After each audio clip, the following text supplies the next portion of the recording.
This podcast is produced by the Harwood Productions Podcast Network. To learn more about the network and to find more of our shows, visit us online at www.harwoodpodcast.com.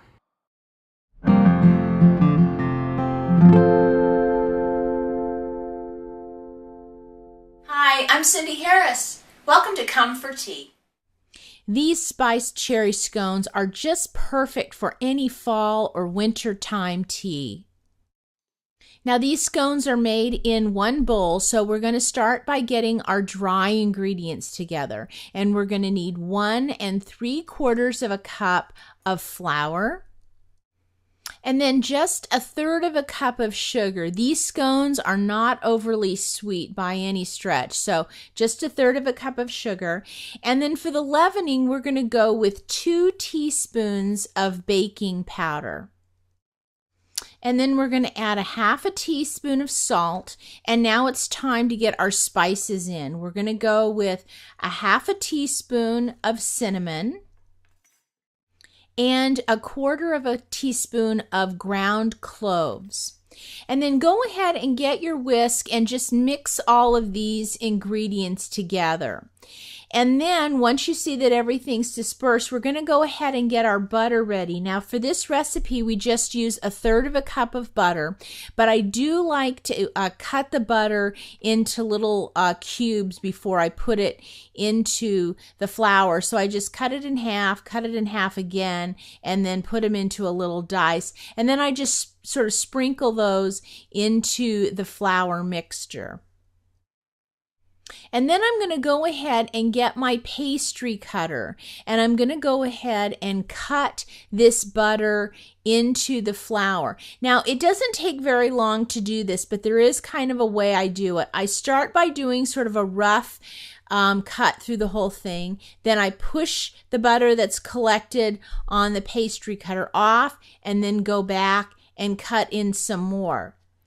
And what you're noticing is what we're trying to do is break that butter up into little pea-sized pieces. And again, you'll notice not quite so much butter this time. And I'm going to go through and cut it one more time. And then this should start to be about right. You're going to start to see, again, these little pea-sized pieces of butter. And that's just what we're looking for in this. Now it's time to get our wet ingredients in our bowl. So we're going to start by getting 1/3 cup of milk. You can use any kind of milk you like. You could even use half and half if you'd like. And then we're going to crack 1 egg. And I am going to sort of break that egg up just a little bit before I put it into the bowl. But then we're going to put that right in with the milk. And then we want to add our cherries. Now I'm going to use 1/2 cup of dried tart cherries and just pop that in. And then with a spatula, I'm just going to start pulling the wet ingredients into the dry. We don't want to beat this like we were a mixer, but we do want to kind of get all the dry ingredients wet. Sometimes what people do is they over mix their scones and then they can get kind of tough. So we don't want to do that here. And if you use a spatula and kind of go about it this way, they'll turn out fine. Now you'll see here the dough is really coming together now, and that's what we want. It doesn't have to be a perfect ball, but we just want it to hold together. And once that's done, we're going to take a piece of parchment and we're going to sprinkle some flour on it. And then we're going to take our dough and we're going to put it right into the center of the parchment. Now you'll see it's a little bit crumbly, but that's okay. And take all that dough off the spatula. And now we're just going to kind of press these scones together. And I'm kind of making almost like a little circle with it. And then I'm going to flip it over and press it out. And what we're wanting to do is we want to press the dough out into about an 8-inch circle. That seems to be just about the right diameter. And you'll notice I don't use a rolling pin, but I do use my hand to kind of keep it in the circular shape, because that's kind of what we're used to when we have scones that are served in a wedge style. So you want to keep it in a circle.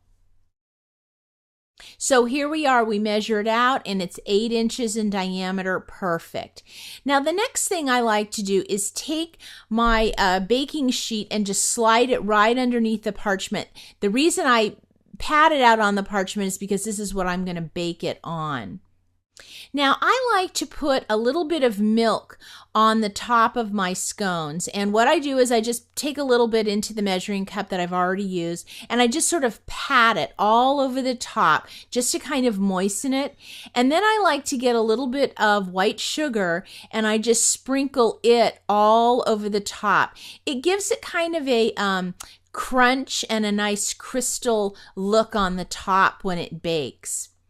Now, once you get the milk and sugar on top, it's time to start cutting these into wedges. And for that, I'm going to use a pizza cutter. You could also use a big knife if you like.